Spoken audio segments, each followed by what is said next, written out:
السلام عليكم ورحمة الله وبركاته. موضوع اليوم، حلقة اليوم على المنظمات والبر والزيت قبل يومين أو 3 أيام كذا أنا خاطب مدرسة ويوزعوا فيها بر وزيت وحبوب،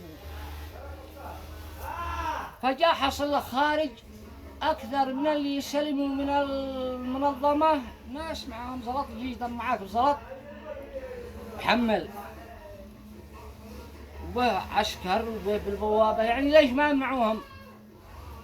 ليش ما يمنعوها؟ ولا اللي يجي يشتري صح، في ربما محتاجين ناس معاه بر ولا معاه أي حاجة، لكن الذي هو محتاج صح وعايصير يبيع. لكن أنت لما تجي تعرض البياس يبيع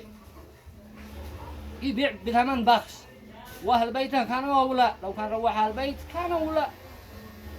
يعني لو ما كانش هلا الأوادم إلا أصحاب الزلط اللي هم خارجين يتبجحوا بالزلط، كان عيروح بالسلة الغذائية هذه للبيت ولا في شيء، وأمان المستقبل البيت أموره سابرة. لكن لا، العسكر بالبوابة ولا أحد يحاكيهم. تبيع أنا فعلت مقطع صغير شاء أوريكم، أنا شاء أدرجه بآخر الفيديو. يعني المفروض والله يمنعوهم.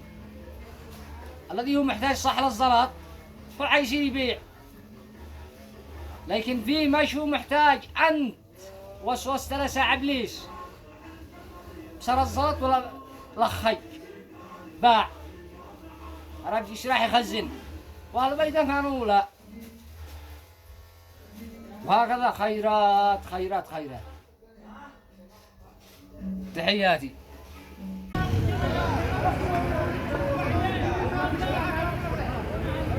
ما يفتح. ما يفتح.